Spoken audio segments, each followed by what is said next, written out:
اعوذ باللہ من الشیطان الرجیم، بسم اللہ الرحمن الرحیم۔ بہت بہت شکریہ، جو باتیں سنی بہت اچھا لگا، سننے میں تو بہت اچھا لگا۔ اب مجھے بلایا ہے تو میرا ایک سوال ہے، وہ برداشت کریں۔ میں آپ سے پوچھنا چاہتا ہوں کہ میرے ملک کے لیے اور میری قوم کے لیے کیا کیا آپ لوگوں نے؟ آپ میئر بن گئے، گڈ، گورنر بن گئے، بہت اچھی بات ہے، وزیر اعظم بن گئے، وزیر خارجہ بن گئے، وزیر داخلہ بن گئے، ڈی سی بن گئے، اے سی بن گئے، چیف آف آرمی اسٹاف بن گئے، ڈی جی بن گئے۔ آپ تو امیر ہو گئے، آپ کی نسلیں تو آگے نکل گئیں، آپ کی کئی نسلوں کے لیے پلاٹ، مکان، جائیدادیں بن گئیں۔ پاکستان کے عام آدمی کے لیے کیا ہوا؟ اس کو کیا ملا؟ آپ کی موجیں لگ گئیں، ویری گڈ، بہت اچھی بات ہے۔ ہمیں کیا ملا؟ اس سے ہمارا کیا فائدہ ہوا؟ عوامی خدمت کے لیے آئے تھے، عوامی خدمت کی منصب پہ بیٹھے ہو تو عوام کو کیا دیا؟ جواب تو دو۔ 200 فالتو لوگ ہمارے ملک سے حج اور عمرہ کرنے جاتے ہیں ہمارے خرچے پہ، پیرس کے، فرانس کے دورے، آم کی پیٹیاں جا رہی ہیں، ساڑیاں جا رہی ہیں ہمارے پیسوں سے۔ اس سے ہمیں کیا ملے گا؟ اس بات کا تو جواب دو۔ آپ 200 لوگ ہمارے خرچے عمرہ کرنے جاؤ گے، ہمارے گناہ بخشیں گے؟ نہیں، آپ کے بخشے جائیں گے، اللہ جانتا ہے۔ پوری قوم کو ٹرک کی بتی کے پیچھے لگا دیا۔ پاکستان خطرے میں، اسلام خطرے میں، انڈیا دشمن ہے، کشمیر کو آزاد کرنا ہے۔ نہ پاکستان کے لیے آج تک کسی نے کچھ کیا، نہ اسلام کے لیے کچھ کیا، نہ گھنٹہ انڈیا میں کچھ بگاڑ سکے۔ مودی اپنی تقریروں میں کہہ رہا ہے چھوڑ دو پاکستان کو، وہ اپنی موت خود مر رہا ہے۔ زرداری چور، نواز چور، عمران چور، اس کا پیسہ نہ کوئی پکڑا گیا آج تک اس ملک میں، نہ کسی کا پیسہ واپس آیا۔ اس کی باری، اس کی باری، اب اس کے بیٹے کی باری، اب اس کی بیٹی کی باری۔ عوام کو ٹینس کے میچ میں لگایا ہوا ہے، بال ادھر بال ادھر، ٹینس کا میچ چل رہا ہے، ہمیں اس سے کوئی فائدہ نہیں ہو رہا۔ ایک غریب، مقروض، لاچار ملک، کھربوں روپے کا بجٹ تو اتنی بڑی بڑی جائگنٹک کابینہ کھا جاتی ہے۔ کرتی کیا ہے یہ؟ اتنے وزیر، اتنے مشیر، ان کا کام کیا ہے؟ پروٹوکول، شاہی خرچے، عیاشیاں۔ وہ چاند دیکھنے آتے ہیں، آپ کو پتا ہے نا، خبر لیک ہوئی، سب نے دیکھا، وہ چاند دیکھنے آتے ہیں، ایونٹ بنایا ہوا پاکستان میں چاند دیکھنے کو، وہ چاند دیکھنے آتے ہیں، لاکھوں روپے کے کھانے کھا جاتے ہیں۔ ساری دنیا میں آپ ٹریول کرتے ہو، دیکھیے گا کہ وہاں پہ بورڈ لگے ہوتے ہیں ٹریول بسز کے اندر، جگہ جگہ کے کون سی ڈیٹ پہ کون سا ایونٹ ہوگا۔ ہمارے ملک میں چاند دیکھنا بھی ایک ایونٹ ہے، کئی درجن لوگ آ رہے ہیں جی، چاند دیکھ رہے ہیں، کھانے آ رہے ہیں، بڑے بڑے کھانے آرڈر ہو رہے ہیں۔ بھائی مذاق لگایا ہوا ہے ہمارے ساتھ۔ کسی کے پاس ایک پلان ہے، جو ہمارے اوپر حکمران عوامی منصب پہ آ رہے ہیں، مجھے پتا ہے کسی کے پاس کوئی ایک پلان ہے عوام کے لیے، جابز کے لیے، ہیومن رائٹس کے لیے؟ ایک ماسٹر پلان بنایا آج تک اس کابینہ نے؟ اور اگر ہے تو مجھے لا کے دیں، اور اگر نہیں ہے تو آپ کو کوئی حق نہیں ہے کہ آپ ہمارے اوپر حکمرانی کریں۔ اگر آپ کو حکمرانی کرنی ہے تو ہم سب کو ایک سوال کرنا ہوگا، آج ہم سب کو ایک سوال پوچھنا ہوگا کہ جو ہمارے اوپر ان منصب پہ آ کے بیٹھتا ہے وہ ہمیں لکھ کے دیں، گارنٹی دیں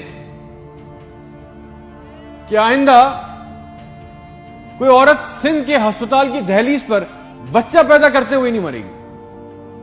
ہم سے آگے وعدہ کریں کہ آئندہ کسی ہسپتال کی چھت پہ سے لاشیں نہیں ملیں گی، کوئی لڑکا خودکشی نہیں کرے گا بے روزگاری کی وجہ سے۔ مجھے گارنٹی دے دیں، ہمیں گارنٹی دے دیں، اگر آپ ہمیں اس منصب پہ آنا چاہتے ہیں نا، آپ اس منصب پہ آنا چاہتے ہیں کہ آج کے بعد کسی ہسپتال میں کوئی جعلی سٹنٹ نہیں ڈالے گا، کوئی کسی کام کے لیے رشوت نہیں مانگے گا، کوئی سول اور جنہ ہسپتال کی ویٹنگ میں انتظار کرتے کرتے نہیں مرے گا، کوئی پاکستان میں کوئی کسی کو زمین پہ کسی کی قبضہ نہیں کرے گا، آئندہ انصاف کے لیے کوئی بار بار کورٹ کچہری کے چکر نہیں لگائے گا۔ آپ ہم سے یہ کمٹمنٹ کر لیں، لکھ کے دے دیں، وعدہ کر لیں، آپ کو ہم سے جو گارنٹی چاہیے، جو ووٹ چاہیے، جو آپ کو ہم سے سپورٹ چاہیے، ہم آپ کے لیے کرنے کو تیار ہے۔ کوئی عورت لکھ کے دے دیں کہ آج کے بعد نہر میں اپنی بچیوں کے ساتھ نہیں کودے گی کیونکہ اس کے پاس رات کے کھانے کے پیسے نہیں ہیں، کوئی بے قصور جیل میں نہیں سڑے گا۔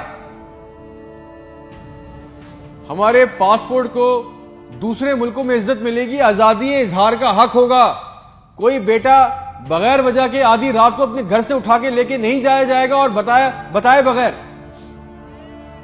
اور جتنا عوام کا ہمارا پیسہ، ہمارا حق لوٹا گیا ہے، وہ پیسہ بھی واپس آئے گا، آپ لے کے آئیں گے تو ٹھیک ہے۔ آپ نے جو کہا بہت اچھا لگا، پھر جو آپ چاہتے ہیں، جو سپورٹ کوپریشن ہم سے چاہیے, ہم دینے کو تیار ہیں, عوام دینے کو تیار ہے. اور اگر نہیں دے سکتے تو پھر تو ہم بولیں گے, چاہے آپ ہمیں باغی بولیں, غدار بولیں, یہ ہمارا بنیادی حق ہے, یہ چھین نہیں سکتے. اور کریں گے بھی کیا, مار دیں گے.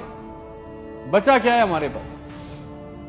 تم خادم ہو جو عوامی منصب پہ بیٹھتا ہے, اس کا کام خدمت کرنا ہے. خدا نہ بنے ہم پاکستان کے لوگوں کے لیے. کوئی پلان, کوئی روٹ میپ. آپ کو پتا ہے ریالٹی چیک یہ ہے کہ 25,000 لوگ 25 کروڑ لوگوں کو انگوٹھے کے نیچے دبا کے بیٹھے. بس دس از اے ریالٹی. میرے ملک کے ہونہار لڑکے لڑکیاں سارا دن چکر کاٹ رہے ہیں کہ ان کو کسی طرح کسی بھی ملک کا ویزا مل جائے, نیپال ہی چلے جائیں, سری لنکا چلے جائیں, کسی طرح بھاگ جائیں اس ملک سے. جو انڈر پریویلیج ہیں وہ کیا کر رہے ہیں, وہ تمہاری خالہ کے لڑکوں کو پیسے دے کے کشتی کے راستے جا رہے ہیں. مر گئے 500 جوان لڑکے, مر گئے ڈوب کے. ان کے بھی خواب تھے, ان کی بھی خواہشیں تھی. بے شرمو, کسی کا دل نہیں چاہتا اپنے بوڑھے ماں باپ کو, اپنی بیوی بچوں کو چھوڑ کے اس ملک سے باہر جانے کا. مگر حالات ایسے بنا دیے کہ یہاں رہنا, یہ چوائس بہت مشکل ہے کہ اب کریں گے. نہ نوکری ہے, نہ سیکیورٹی ہے, نہ حالات اچھے ہیں. بس پاکستان سے زندہ بھاگ. ہم زندہ قوم ہیں, پائندہ قوم ہیں, ملی نغموں جھوٹے اشتہاروں میں لگے ہوئے, جعلی دشمنوں میں ڈرا کے پھنسا کے ہمیں رکھا ہوا ہے کہ کہیں ہمیں عقل نہ آ جائے. اور سچ تو یہ ہے کہ نہ ہم زندہ رہے نہ قوم رہے. اور ایک بات یاد رکھنا, یہ عوام مر گئی نا تو اس کے حکمران بھی مر جائیں گے.